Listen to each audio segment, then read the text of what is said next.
पाठ 12 पाताल कोट धरती का अजूबा। पाठ प्रवेश। पाताल मात्र कल्पना ही नहीं बल्कि यथार्थ में भी विद्यमान है। इसे जिज्ञासु पर्यटक दिन के उजाले में देखना चाहते हैं। प्राचीन आख्यानों में अनेक पातालों का वर्णन रोमांचित करता है। गंगा को भगीरथ धरती पर अपने पूर्वजों के तर्पण के उद्देश्य से लाए थे, जिन्हें पाताल में तपरत ऋषि कपिल ने भस्म कर दिया था। लेखक ने धरती के इस अजूबे का वहां के लोगों का अपनी धरती से लगाव और अटूट प्रेम को हृदय से अनुभव किया है। यदि यह कहा जाए कि इस धरती के नीचे भी मानव बस्ती है, जहाँ के आदिवासी जन हजारों हजार साल से अपनी आदम संस्कृति और रीति रिवाज को लेकर जी रहे हैं। यहाँ चारों ओर बीहड़ जंगल हैं, आवागमन के कोई साधन नहीं है, जहाँ विषैले जीव जंतु हिंसक पशु खुले रूप में विचरण कर रहे हैं, जहाँ दोपहर होने पर ही सूरज की किरणें अंदर झांक पाती हैं, हमेशा धुंध सी छाई रहती है, तो कैसा लगेगा? जी हाँ, भारत का हृदय कहलाने वाले मध्य प्रदेश के छिंदवाड़ा जिले से 62 किलोमीटर तथा तामिया विकास खंड से महज 23 किलोमीटर की दूरी पर स्थित पाताल कोट समुद्र सतह से 3250 फुट ऊंचाई पर तथा भूतल से 1000 से 1700 फुट गहराई में एक अजूबा स्थल है। वैसे तो पाताल कहते ही हमारे मस्तिष्क पटल पर एक वृत्तांत तेजी से उभरता है। लंका नरेश रावण का एक भाई, जिसे अहिरावण के नाम से जाना जाता था, वह राम और रावण के युद्ध के समय राम लक्ष्मण को सोता हुआ उठाकर पाताल लोक ले गया था। वह उनकी बलि चढ़ा ही रहा था कि तभी वीर हनुमान पाताल लोक पहुंच गए थे। दोनों के बीच भयंकर युद्ध हुआ और अहिरावण मारा गया। उसके मारे जाने पर हनुमान उन्हें पुनः युद्ध भूमि पर ले आते हैं। पाताल अर्थात अनंत गहराई वाला स्थान, और कोट यानी कनात। यदि आप पहाड़ों की तलहटी में खड़े हैं तो लगता है जैसे कनातों से घिर गए हैं। कनात की मुंडेर पर उगे पेड़ पौधे हवा में हिचकोले खाती डालियां मानो हाथ हिला हिला कर कहती हैं कि हम कितने ऊपर हैं। यह कनात कहीं कहीं 1200 फुट, कहीं 1700 फुट, तो कहीं खाड़ियों के अंतस्थल से 3700 फुट ऊंची है। उत्तर पूर्व में बहती नदी की ओर यह कनात नीची होती चली जाती है। पाताल कोट का अंतः क्षेत्र शिखरों और वादियों से आवृत है। पाताल कोट में प्रकृति के विभिन्न उपादानों ने इसे अद्वितीय बना दिया है। दक्षिण में पर्वतीय शिखर इतने ऊंचे होते चले गए हैं कि इनकी ऊंचाई उत्तर पश्चिम में फैलकर इसकी सीमा बन जाती है। दूसरी ओर घाटियां इतनी नीची होती चली गई हैं कि उसमें झांककर देखना मुश्किल होता है। यहाँ का अद्भुत नजारा देखकर ऐसा प्रतीत होता है कि मानो शिखरों और वादियों के बीच होड़ सी लग गई हो। कौन कितने गौरव के साथ ऊंचा हो जाता है और कौन कितनी विनम्रता के साथ झुकता चला जाता है। पाताल कोट की झुकी हुई चट्टानों में निरंतर पानी का रिसाव होता रहता है। यह पानी रिसता हुआ ऊंचे ऊंचे आग के वृक्षों के माथे पर टपकता है और फिर छितरते हुए बूंदों के रूप में खो के आंगन में गिरता रहता है। पाताल कोट का आदिम सौंदर्य जो भी एक बार देख लेता है, वह उसे जीवन पर्यंत नहीं भूल सकता। पाताल कोट में रहने वाली जनजाति की मानवीय धड़कनों का अपना एक अद्भुत संसार है, जो उनकी आदिम परंपराओं, संस्कृति, सांस्कृतिक रिवाज, खान पान, नृत्य, संगीत आदि में निहित है। यह सामान्य जनों के क्रियाकलापों से मेल नहीं खाते। आज भी वे उसी निश्चलता, सरलता तथा सादगी में जी रहे हैं। यहाँ प्राकृतिक दृश्यों की भरमार है। यहाँ की मिट्टी में एक जादुई खुशबू है। पेड़ पौधों के अपने निराले अंदाज हैं। नदी नालों में निर्बाध उमंग है। पशु पक्षियों में आनंदिता है। खेत खलिहानों में श्रम का संगीत है।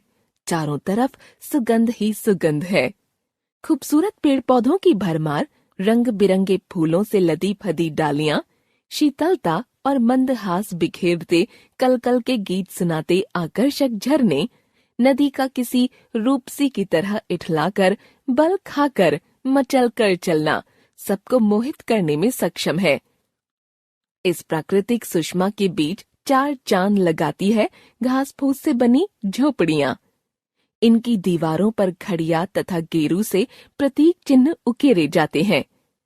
हंसिया, कुल्हाड़ी तथा लाठी इनके पारंपरिक औजार हैं।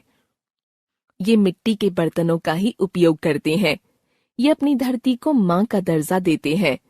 इनके जीवन का मुख्याधार वनोपज ही है। बीज को छिड़क कर फसल उगाई जाती है।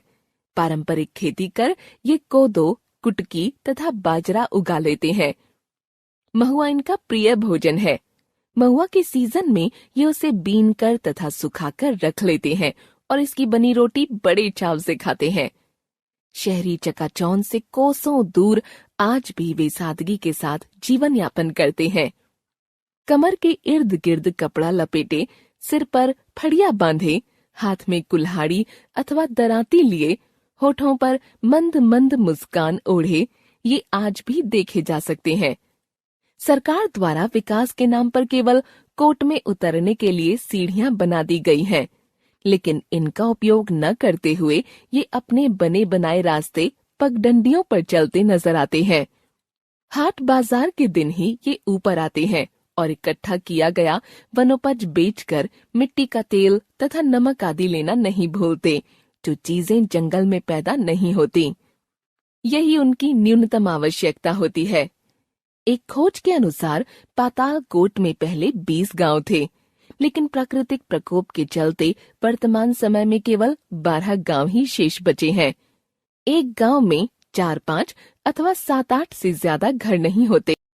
पातालकोट के दर्शनीय स्थलों में रातेड़, कारेयाम, चिमटीपुर, दूधी तथा गायनी नदी का उद्गम स्थल और राजा खो प्रमुख हैं। आम के झुरमुट पर्यटकों का मन मोह लेते हैं। आम के झुरमुट में शोर मचाता कलकल के स्वर निनादित कर बहता सुंदर सा झरना कारेयाम का खास आकर्षण है। रातेड़ के ऊपरी हिस्से से कारेयाम को देखने का यह ऊंट की कुबड़ सा दिखाई देता है। राजा खो पातालकोट का सबसे आकर्षक दर्शनीय स्थल है। माना जाता है कि नागपुर के राजा रघु ने अंग्रेजों की दमनकारी नीतियों से तंग आकर मोर्चा खोल दिया था, लेकिन विपरीत परिस्थितियां देखकर उन्होंने इस गुफा को अपनी शरण स्थली बनाया था। तभी से इस खोह का नाम राजा खोह पड़ा। यह एक विशाल चट्टान के नीचे 100 फुट लंबी तथा 25 फुट चौड़ी खोह है। इसमें कम से कम 200 लोग आराम से बैठ सकते हैं। राजा खोह के समीप गायनी नदी अपने पूरे वेग के साथ चट्टानों को काटती हुई बहती है।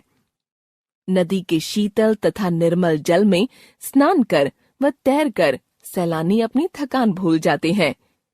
पातालकोट की जीवन रेखा दूधी नदी है, जो रातेड़ नामक गांव के दक्षिणी पहाड़ों से निकलकर घाटी में बहती हुई उत्तर दिशा की ओर प्रवाहित होती हुई पुनः पूर्व की ओर मुड़ जाती है।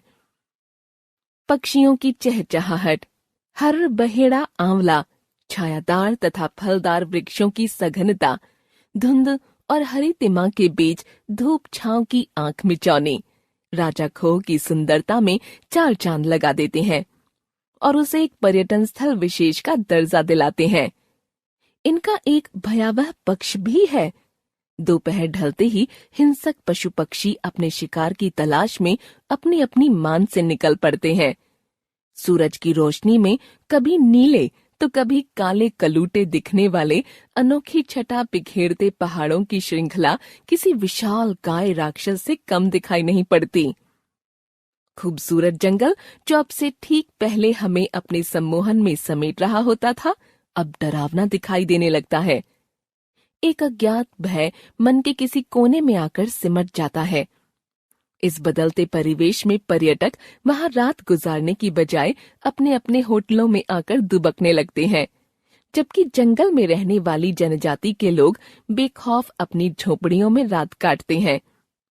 वे अपने जंगल तथा जंगली जानवरों का साथ छोड़कर नहीं भागते। जंगल से बाहर निकलने की वे सपने में भी सोच नहीं बना पाते।